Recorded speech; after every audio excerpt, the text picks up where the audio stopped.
Hello, everyone. Thank you so much for tuning in. And if you are watching the replay, thank you so much for checking this information out. This is Wallace Wattles' book, The Science of Being Well, Study and Review in Freedom Mastery. If you are in the group, if you are not watching this in the group and you're on YouTube, you can request, there's a link below this video, and you can request information on the group. Okay, so how to eat. This is a book by Wallace Wattles, and my mentor, Robert Hollis, is the one that began this study in my mind that just inspired me to do this. I did his course on Mastering the Science of Getting Rich and loved it so much and decided to continue on with Wallace Wattles and everything that he's about. He brings the physical, to another level. He's talking about our body, about our wellness in this chapter. In this book, but he's also talking about who we are as a person. He's looking more into who we are as a person and as a being versus only the physical. So it goes a lot into mindset. So today there's a lot that goes into how to eat if you're looking at the scientific way. So it says that given the right materials, perfectly prepared, the principle of health will positively build you a perfectly healthy body. So who doesn't want a perfectly healthy body? And there's a science to how we can change our bodies and change our wellness. And that's what he's sharing with us here. And that's what I'm giving to you. So there's no other perfect way to perfect health. That's another thing that was stated in this chapter. When you think of a science, once you find a scientific method and a way of doing something that that works, then why even think of other ways? Why even look at something else? I always say that you want to be doing what the most efficient process is for you according to your goals. So let's go conquer and let's get a perfectly splendid body. Like this says that you'll be in a splendid condition if you put these principles into action, not only physically again, but mentally as well. And it does say that it's going to take perseverance, and you're going to have to look at a longer time frame than a week. It actually says weeks or months. So everybody's body is different. Everybody's well-being is different, right? And when I first started getting on this journey to well-being, it did take me a while, months, maybe years, to really tune in to a higher level of wellness for myself. So it could take some time, and we don't know how much. So that's why it's important to enjoy the journey and to really just focus on each day, little by little, one tree. Don't look at the whole forest. Don't look too far ahead. Focus on today. Let's just focus on today. So what can we do today? And I titled this chapter, I know Wallace Wattles has his titles, How to Eat, but I titled it Chewing Cheerfully because that's what really popped out at me. Making mealtime fun and cheerful and, not stressful, because stress absolutely affects our digestion and the way, obviously, our well-being. So number one is chew your food to a liquid, and that this is going to actually help assimilate and digest the food into your body the right way if you chew it to a liquid. And it says not to focus on the chewing, to focus on the taste. So that's just really big to not, I know I hear people talk about chewing 32 times and they're like counting their chews, but don't do that. Don't be counting how many times you chew. Really just focus on the taste. And I have noticed that since I've been doing this, I've been putting this into practice in my own days every day. And one thing I can tell you right now, right away, that if you attempt to chew your food to a liquid every time, you're going to eat less. I have been eating less than I normally do because my body is able to get to the point where it feels full, and that it sends that signal to my brain that I am already full and that I've had enough before I eat everything on my plate.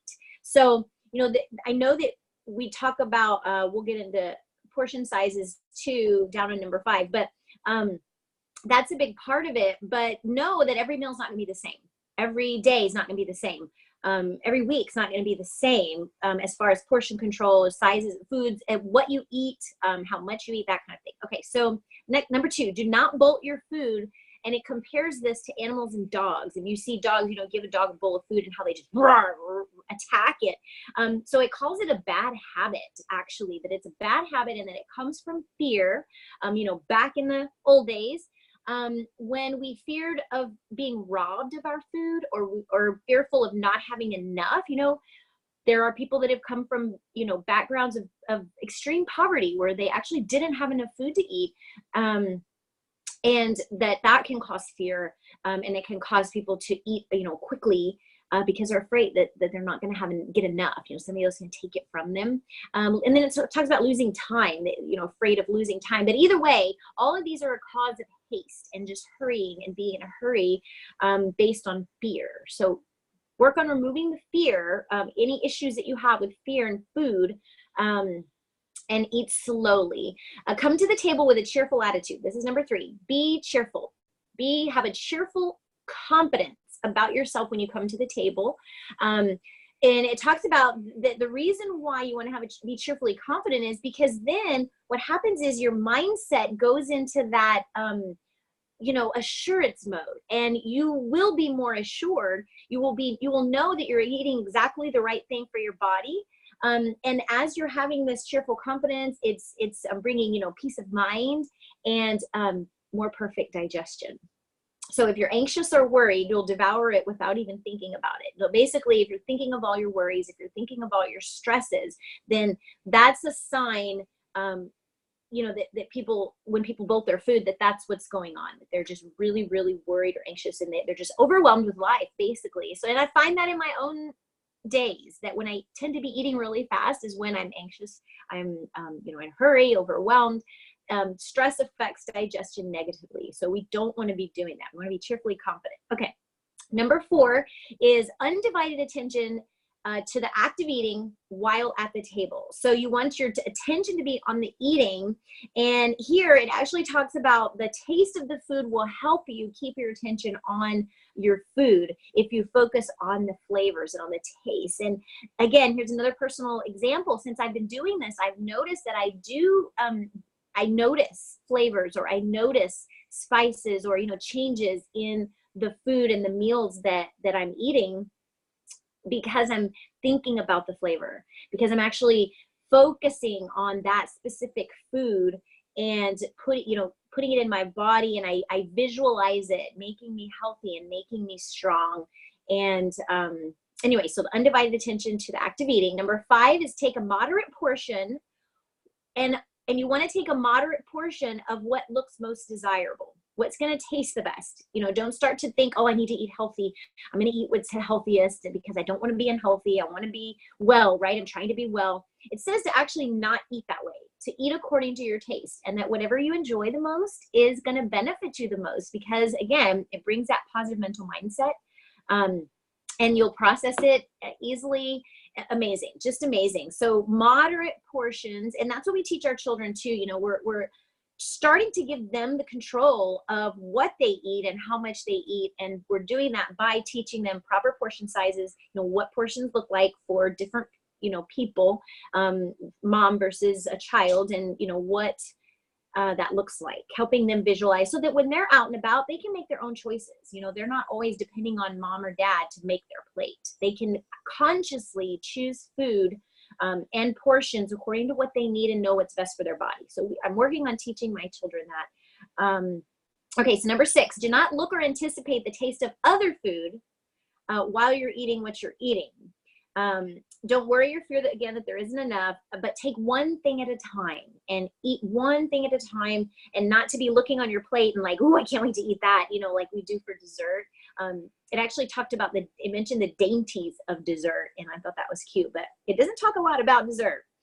So, you know, maybe not focus a lot on that area either. Okay, so the scientific healthful eating that this is talking about is a delightful process. And I have to admit that as I've been doing this, and as I've been increasing the amount of time and the amount of meals and the amount of food that I'm doing all these principles I'm learning in this book, it has become a delightful process.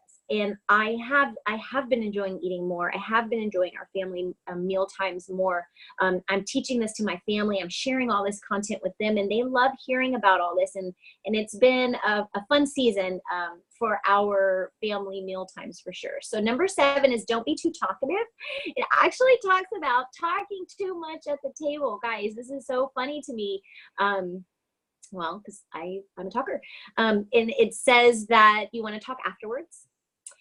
And that basically the talking causes your mind to wander, and it'll cause you to think of other things other than the food, especially if it's a stressful situation or season or time or day or whatever. Don't talk about the stress. Don't talk about anything. Use your meal times as a time to connect with your food, first of all, but also your mind. You know, give that mind a break of thinking of all of the other things that you've got to think about all day and every day.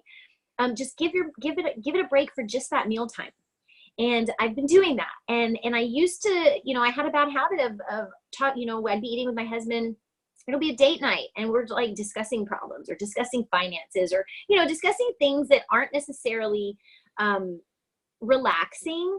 But anyway, that it distracts us from our food and from thinking of the flavor of the food. Your mind will start to wander. And then basically, if you're not thinking about it, you know, basically if you're not there mentally, then your body is also not going to be there when it comes to digestion and processing. It's not going to be perfect the way this says that it actually can be. So don't be too talkative. Think of the perfect assimilation and digestion. You actually visualize this. I've been doing that. And it says that you're actually going to be doing this about 20 times in a single meal or more. That basically every bite you take, you're starting again. This tastes amazing. Ooh, this tastes like, it tastes like there's a little bit of pepper in this. And ooh, this tastes like cilantro. And, you know, focus on the flavors, focus on the details. And it again, I'm going to repeat this. It absolutely confirms it's going to take time. It's going to take some weeks, some months, probably. The pleasure of the taste will help you to keep your thoughts on the meal, is what I wrote there. So that's basically it. There's a number 8 that I wrote, and I titled it The Fletcher Habit, because this chapter mentions that, I'll read you the sentence. It is perfectly certain that you can, all caps, form the Fletcher habit if you persevere, and when you have formed it, this habit, you will experience a healthful pleasure you have never known. So I'm assuming, because it never really states what the Fletcher habit is, and I didn't Google it, but I guess I need to. So I'm assuming that this cheerful chewing, the fact that the matter of chewing to a liquid, you know, just the how to eat, this chapter basically probably could also be renamed the Fletcher habit. So I will look more into that, but you know, this book covers a lot of details and a lot of content, and I don't want to add anything extra to any of this. I know I did in a couple of the first videos, but I really want to keep this as simple and basic as possible for you, so that it's easy to put into place, you know, so things are simple. Hi, Salier, how are you? You know, I plan to keep this super short today, so I'm actually just finished. I went over the 7 just super simple steps to take. And at the end of this chapter, though, what it does is it gives a summary again over, and that's what I love about the Wallace Wattles books, is that he really helps us really assimilate this information into our minds and into our who we are, into our habits and our daily life, because he's always repeating all the important stuff throughout the book. So this chapter, I'm going to go through the review that he reviews with us. So 1 is never eat until you haven't earned hunger. And the big benefit, or the big challenge we have there, is distinguishing between hunger and appetite. You know, the craving, gnawing sensations of an appetite is not hunger, truly. Hunger is earned. Hunger is never a disagreeable feeling, it says. Eat whatever foods you want, what is most desirable, and what tastes the most to you, and what's most local. Remember to really try to focus on eating local and whole foods. And then eat with cheerful confidence. And that's what we just covered in this chapter. You know, you want your meal times and your eating to be pleasurable, so that your body is in the perfect situation and you know, is ready basically to digest and assimilate the food and put the nutrients where they belong. Take out the stuff that's not supposed to be there. You know, our bodies naturally detox ourselves, our bodies to an extent, to some level. And I think that, you know, going about your meal times in a non-stressful way, and where you actually focus on the food versus focusing on life, stress, problems while you're eating, really is a benefit to your digestion, our digestion. Absolutely benefits how we feel after we eat, you know, how full we are. Again, because if you're thinking of your food and you're thinking of the taste, and if you're actually chewing the food, this chapter, you know, one of the big things here, and again, I've been doing this, is chewing your food to the liquid. And if you do that, you will absolutely eat less than you normally do, because again, your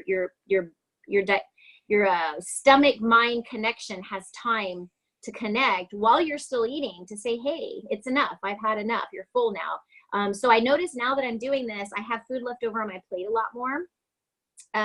Yeah, but that's a good thing. And I'm staying physically balanced physically in my body. So my body fat is not going crazy overboard. I don't work out either. So I really was excited to put all of these principles into place for myself, especially. And I'm really excited if you know anybody that is especially, you know, challenged physically, because that means that you can't be as active. And if we're not as active, then we do have to be conscious of how much we eat and what we eat and our nutrition. So people always ask me, well, how, because I tell them, like, I'm actually about to have my second hip surgery next week. I know I'm not in a no woe is me, you know, I'm not in that kind of mindset about it. I'm very positive. I know it's just a need that I need to do. I tore my cartilage again, and we're going to fix it.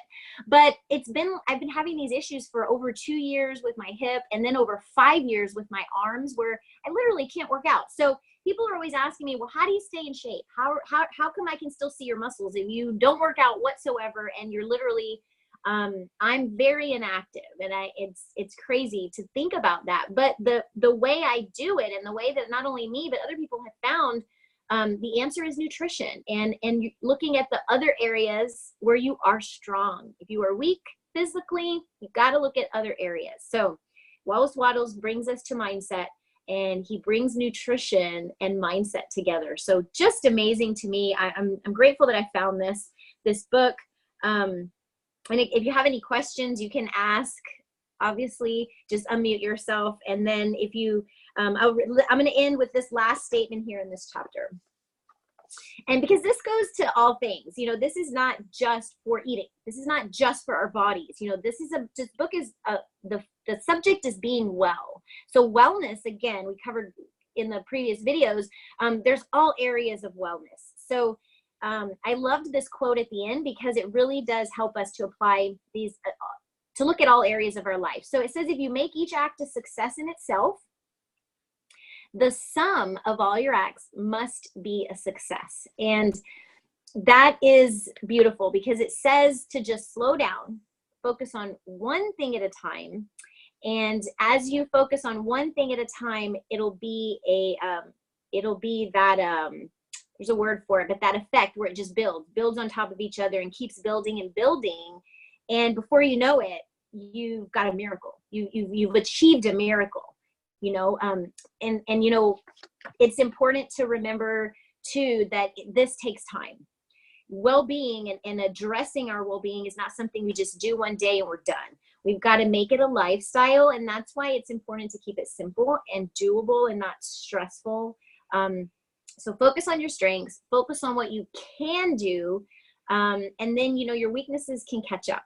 A lot of times they do. I notice that mine do. And you know, they kind of just fall by the wayside. When you're not focusing on something, it tends to disappear. And that's why, you know, we see that effect, the result of that in our life, that what we focus on, we find, and what we think about, we bring about, you know, all of those amazing truths that we live by. Just so beautiful. So thank you for allowing me to share. Thank you for your time. And if you didn't catch the beginning, you can jump on and catch the few minutes at the beginning. Really short one today.